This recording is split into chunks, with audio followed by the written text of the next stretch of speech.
कि शुक्रगुजारी के किन्ने फायदे ने।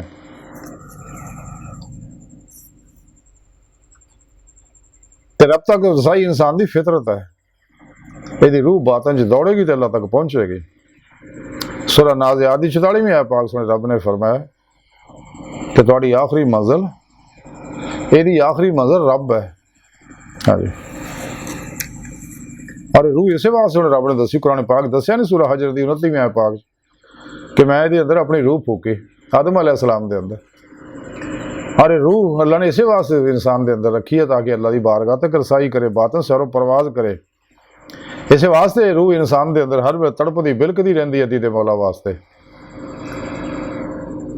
लेकिन जो दुनिया के अंदर दे तलब च लग पैंदा, चूँकि हर सोच अमल का नतीजा पैदा होंदा, उहदे एनर्जियां वेव शवां पैदा होंदियां ने नैगेटिव।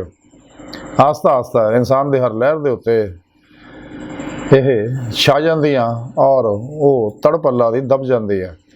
जिवें इंसान कुरान सुन्नत ते अमल करदा, रियाज तो मुजाहिदा करदा और खूब जिक्र इलाही करदा, ये जुल्माती लहर अंदरों जल जांदियां। अंदर दबी हर लहर के अंदर इश्क मौला दी तड़प तलब रगबत जिहड़ी जग पैंदी है और सारियां लहवां मुजतमा होके अल्लाह की मुहब्बत नाल सरशार हो जाती है, नूर इश्क इलाही नाल लबरेज हो जांदियां ने। ते दीदे मौला से तड़पदा इंसान और फिर ते नूरे इश्क इलाही बरसाया जाता।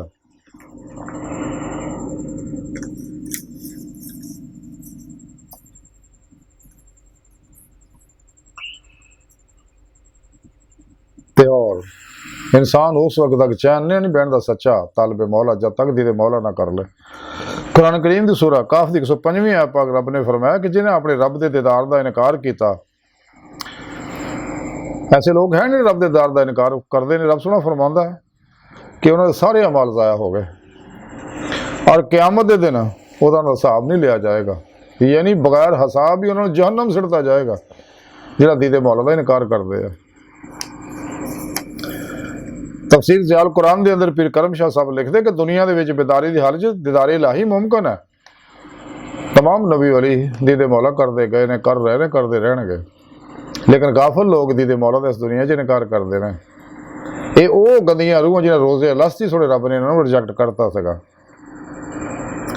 इस वास्ते सूरह इनाम की 31वीं आयत पाक रब ने फरमाया सी कि बेशक ये लोग घाटे विच ने जिन्होंने दीदारे इलाही का इनकार किया, यानी नफे में वो शख्स ही है जिन्हें दीदारे इलाही वास्ते मेहनत की है। तो इस वास्ते इंसान को चाहिए कि जिक्र कसीर रज के करे और कुर्ब इलाही हासिल करे। दर्जा बदर्जा तमाम नबियाँ रसूलां सहाबा कराम अहले बैत औलिया कराम आइमा कराम और सही और कीदा उलमा मशाइख नूं अल्लाह का कुर्ब हासिल होंदा। नमाज विच इंसान को कुर्ब मिलता और कसरत नवाफल ना एक्स्ट्रा इबादत ना जिक्र कसीर ना इंसान का कुर्ब जिहड़ा तरक्की करता रहिंदा। इस वास्ते हदीस कुदसी के अंदर है, बुखारी शरीफ हदीस है कि अल्लाह के प्यारे हबीब सल्लल्लाहु अलैहि वसल्लम फरमांदे कि सुना रब फरमाउंदा कि मेरा बंदा कसरत नवाफल के नाल मेरे करीब हो जाता तो मैं उहदे नाल मुहब्बत लग पैना करन ते मैं उहदे कन्न बन जाना जिहदे नाल सुनदा और उहदी अखां बन जाना जिहदे नाल देखदा, मैं उहदे हत्थ बन जाना जिन्हां नाल फड़दा ते मैं उहदे पैर बन जाना जिन्हां नाल वो चलदा। यानी इंसान की कुव्वत समात बसारत महदूद है, यह देखना सुनना, लेकिन अल्लाह की हर सिफत अल्लाह महदूद है। लेकिन जिहड़ा फराइज के नाल कसरत नवाफल करता है, यानी कुरान सुन्नत के हर हुक्म ते अमल करता, जिक्र कसीर करता है, फिर अल्लाह पाक उहदे हवासे खमसा के अंदर वसत पैदा फरमाउंदे दर्जा बदर्जा। इस वास्ते अल्लाह वाले दूर दीयां गल्लां नूं भी सुन लैंदे रहे, दूर दीयां चीज़ां नूं भी देख लैंदे रहे, दूर दीयां चीज़ां 'च तसर्रुफ भी कर लैंदे रहे, तयर्जी भी कर लैंदे भी। एक कदम इत्थे रखिया, दूसरा कदम मदीना पाक च या मक्के पाक जा रखते हैं, या अर्श आज़म ते जा रखते हैं। ये अल्लाह वालियां नूं अल्लाह रब्बुल इज़्ज़त नेमतां अता फरमाउंदे ने। ते सब तो ज़्यादा कुर्ब इलाही जिहड़ा वो अल्लाह दे प्यारे हबीब सल्लल्लाहु अलैहि वसल्लम नूं हासिल है। आप कुर्ब इलाही दी उस मंजिल ते है जिहदी गर्दे राह नूं भी कोई नहीं पा सकदा, और आप दा कुर्ब दिन ब दिन हर लम्हा वधदा रहिंदा। इदां दीगर नबियां वलियां दा कुर्ब भी वधदा रहिंदा ते आप अल्लाह दे कुर्बे खास च ने। इस वास्ते हदीस पाक च ली मा अल्लाह वक़्त का जिक्र किया आपने। आप सल्लल्लाहु अलैहि वसल्लम ने फरमाया कि मेरा अल्लाह दे नाल एक खास वक्त है जिथे किसी मुकर्रब फरिश्ते और किसी नबी मुरसल की गुंजाइश नहीं। और ये हदीस पाक जी फतावा रज़विया के अंदर जवाहर बहार के अंदर मदारिज अल नबूवत के अंदर लिखी है।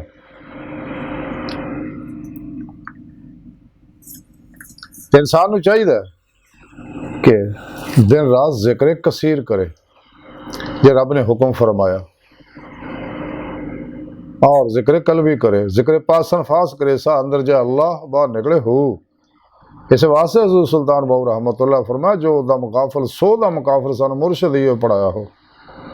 तो रब सुने इस वास्ते जिक्र कसीर का हुक्म दिता ताकि बंदा मेरी दीद दी नेमत हासिल कर सके, जिहड़ा इंसान की जिंदगी का मकसद है।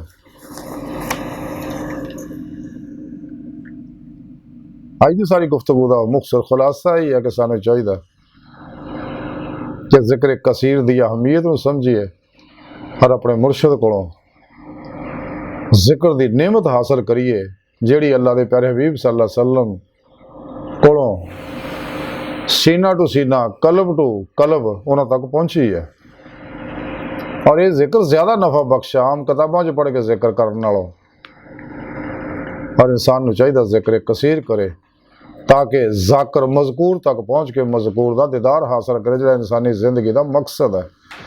खुद सुने रब ने कुरान पाक फरमाया वमा खलक़तुल जिन्ना वल इंसा इल्ला लियअबुदून। तो हज़रत अब्दुल्लाह इब्न अब्बास फरमाते इल्ला लियअबुदून दा माना है इले यारिफून, ताकि मैनू अल्लाह सुनो, ताकि अल्लाह सुने की मार्फत हासिल करे, पहचान हासिल करे, इरफान हासिल करे। एक इलमी इस्तदलाली पहचान जी सारी इलम ना इंसान को कुरान सुन्नत के जरिए फिका के जरिए हासिल होती है।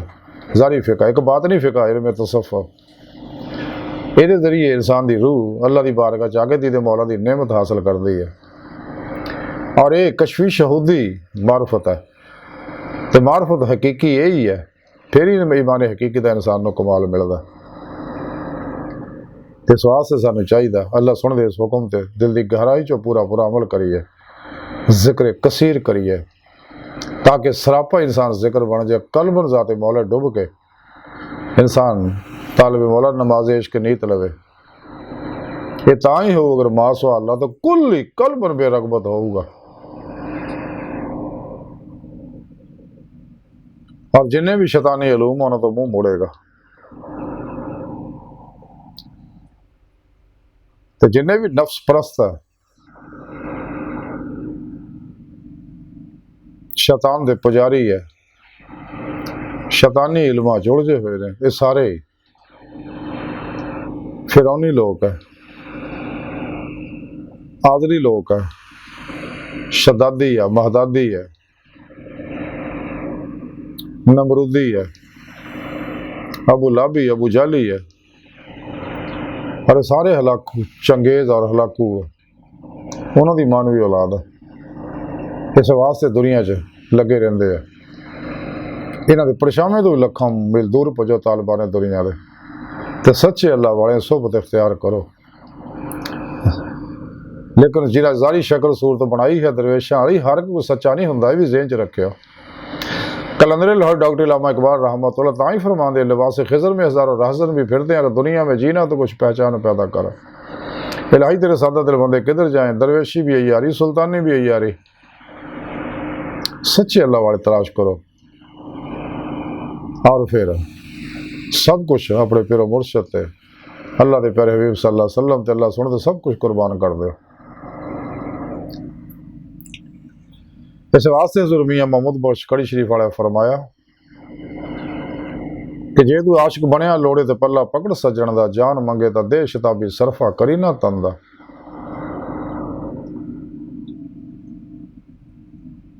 अल्लाह अकबर कबीरा। अज की सारी गुफ्तगू का मुख्तसर खुलासा यही है कि सानू चाहिए अल्लाह सुनते इस हुक्म ते अमल करके जिक्र कसीर करिए और दीदे मौला दी नेमत हासिल करिए, क्योंकि जब तक जाकर मजकूर का दीदार नहीं करता जिक्र का कमाल हासिल नहीं होंदा।